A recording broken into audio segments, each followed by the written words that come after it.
You know, I watched this man in interviews talk to the mainstream media when they were talking about 9/11, saying, you know, I was in a program to identify al-Qaeda operatives. This was not in the 9/11 Commission report. How can you have a report like this? If it was World War II and Pearl Harbor, the same thing would have left out the Japanese. It's ludicrous. And then when he was in those hearings, he talked about being a rock star. He talked about being somebody that was no Boy Scout, that wasn't hanging out in the Christian Science reading room. I'll never forget that quote. No, he was doing real intel work. Anthony Shaffer, please come up here. He's going to tell you about Able Danger.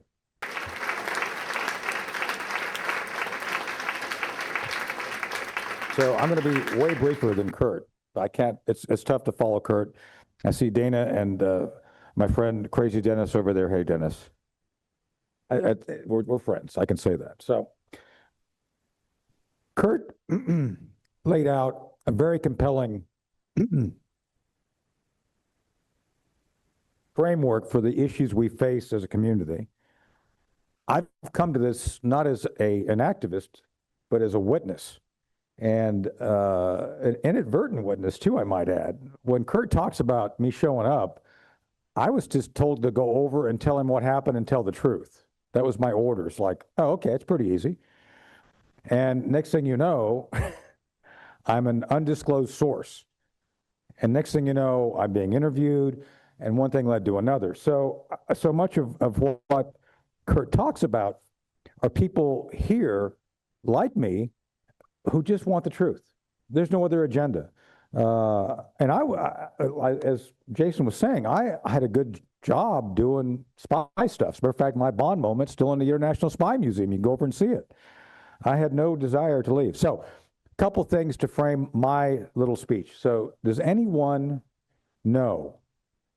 Now, some of you have studied this issue and studied Able Danger. Can anyone tell you what my job was on Able Danger? Can anyone tell me what my job was on Able Danger? They can't tell. You know why? Because it's never been disclosed. It's still secret. All this time later, my two primary tasks are still above top secret. So wouldn't we all agree maybe it's time we declassified that? maybe there's things that relate to why they shut us down right before 9/11 in those two elements of my job? Maybe. So this whole thing about data mining, while important, is not the issue. Able Danger was an operation designed by Hugh Shelton to go kill Al-Qaeda before 9/11. That's it. I'm not going to put a nice happy face on it. As my friend Catherine Harrod says, no happy faces here. And there's no happy faces here. And my job, my oath of office, required me to go do hard things to protect you and them and the people who fight fires. Those people who ran into those buildings on 9/11 should never have had to run into those buildings on 9/11 had we done our job. And I felt great regret to this day for every anniversary because we failed. And let me tell you something. We were designed to fail. They were never going to let us be successful. And that's part of what we have to look at. Part of the task here, and I talked to Richard earlier tonight about this, and Jason and Ted, this is a triage. This is a wide range of issues that we all face. Kurt went through the majority of issues relating to first responders. You're going to hear from Dennis tonight on some very compelling things that are highly important. Our job is not, we're not going to get to the truth tonight. We're not. We'd love to, but we don't have that time. What we need to do is we have to triage the things we can get to immediately. Richard's made me, he's converted me. Hallelujah. I used to be a skeptic, but I've come a long way. And I look at all the questions that I have of my own story, which I've stuck to very closely over the years. And it's like, man, these things just don't add up. And one of the things that came to me recently, and I was talking with Ted, I think, on one of the programs, That smell, that industrial smell right after 9/11 down in southern Manhattan, that was thermite. That was thermite. That wasn't wires. That was thermite. It was metal. And then you have all the things that people now could think about was in the air. So it's just way past time we get to looking at these things that are provable. And Building 7, did you know the latest story? Apparently pigeons landed on top and they were too heavy.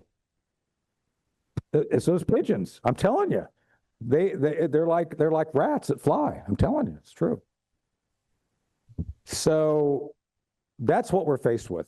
We need to get to those things that we have to prove that we know we can prove. Everything else, there's going to be a lot out there we can't get to right away. But the big thing, as Kurt's saying, is get to the point of where we have credible, competent, informed, able investigators to go full bore into places where others don't want us to go into. We need to go into those places and seek the truth and avoid the narrative, which we're always going to be trying to push back and accept. Jamie Gorelick, the Gorelick memo, the issues relating to Phil Zelikow, there were a number of characters which were out to do evil, to bury the truth from day one. And I'm one that feels if we start looking at prosecutions, I think they should be up there on that list of folks that we should be looking at, because to this day, no one has been held accountable for 9/11, not a single person, not with all the people who died, not one. I got fired because I dared go forward and talk about what I was told to talk about. And that's the issue, is that, and by the way, Kurt's been very gracious. I went on to do other things. I'm a county commissioner in North Carolina right now. I got elected. Who'd have thought? I know, it's like, okay, we'll see. And so, but I think that we all recognize the reason we're all here. This burns in our hearts. Some of us, it burns for different reasons. We all have a passion for this. My passion is because I failed, and it haunts me.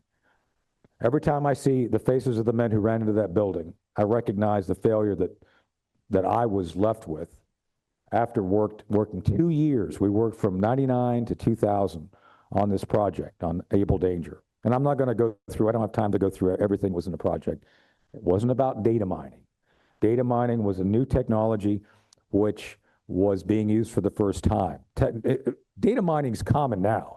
I mean, you walk down to the Target, you're being data mined on. I mean, you walk into the entrance, they're starting to look at everything you're doing. Everything is digitized. Back in the days we were doing this in 99, 2000, none of that existed. We were the first. So that became the distraction the DoD wanted people to focus on. Oh, it's data mining. Oh, it's all about a chart. It's all about the fact that we can't verify what's on that chart. Did you know that SOCOM had a FOIA, the Freedom of Information Act, going back to 2004 from an organization called Judicial Watch? You all know Judicial Watch? My friend Tom Fenton and Chris Farrell. SOCOM got back to them last year. You know what they got back to them with? You know what the answer? You know what they said? It's like, hey, we got your FOIA. We're still working on it. No, I swear to God, that was the answer. It's like, yeah, hey, we got it. We're still working on it. 20 years later. So, okay, we kind of know what's in there, and we know it's unclassified, so, you can release it anytime. It's like, nope, not going to release it. Why? Why is that? Why would you sit on it now? Why? I think we all are owed that answer, and I think we can handle the truth, to quote Tom Cruise. So tonight, I want you all to think about what you can bring to the table to help us and help encourage Kurt to go see President Trump. We need to sit down with Trump. President Trump has expressed concern and discontent and disbelief in the official narrative. He said it several times. We need to help inform his instincts. I was an advisor to the last administration, and he was surrounded by some pretty bad people. I'm going to do a quick story that relates to this. I figured out the Russia collusion thing. I've got good sources. I'm a spy. What can I say? And we figured out, and I went on the air and talked about it, that the Russia collusion thing was nonsense. I went on in March of 2017 and said, we're going to find it's all nonsense. And by 2018, I figured out who was all involved. And I'd gone to the chairman of the Joint Chiefs I was advising and Mike Pompeo. And I said, I need to talk to the president because we have to do a review of FBI's foreign counterintelligence program. This is relating to some of Kurt's stuff. I don't think Kurt's heard this story. He's looking at me like he's not heard the story, so it's probably new to him. Anyway, so I'm running something called Team B. It consists of Jim Woolsey, Kurt's friend and my friend, Bud McFarlane, Ambassador Hank Cooper,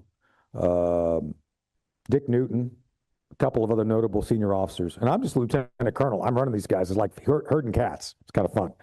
And we're advising chairman of the Joint Chiefs. We go into Joe and said, look, Joe, General Dunford, chairman of the Joint Chiefs, said, look, we believe that the Pentagon's been compromised and we need to have a bunch of folks in Army counterintelligence do a full review of everything going on. We think this guy named Steve Halper, office net assessments up to no good. And so basically we get approval and he says, yeah, go talk to the chief of staff to the chief. Oh my goodness, I'm having a Joe Biden moment. The Marine Corps guy, General Kelly. John Kelly was at that point in time the chief of staff to the president. So I go to John, and this is now mid 2019. I said, John, I need to sit down and talk to President Trump and get him to approve an independent review by the Army counterintelligence. We have a qualified group to go and review the FBI's foreign counterintelligence program because we think it's corrupt. You know what John Kelly told me? Tony, I am never going to allow you to see the president. I'm just shocked because I know John. We're kind of friends. It's like, why? All you're going to do is inflame his instincts. I swear to God. So going to the president and telling him that things are effed up and we need to look at it, that will inflame, quote unquote, inflame his instincts. Well, his instincts need to be inflamed, right? And so that was what was happening in the first term. And this wasn't the only case of this. So my point is, inflame people, not the rude way. Don't go around like, what's her name, Waters with her fake wig. Don't wear wigs. Just say no to wigs. But you got to go around and get in people to convince them of the righteousness of your cause, our cause. Our cause is the truth. And maybe it's time we get people inflamed with the truth in a way that they cannot refute, that will justify our moving forward to resolve this for all the brave firemen, all the brave policemen, all the brave workers who died on 9/11. So with that, I'm going to quit off a little early because people want to go long, but thank you all for having me here. I appreciate the time.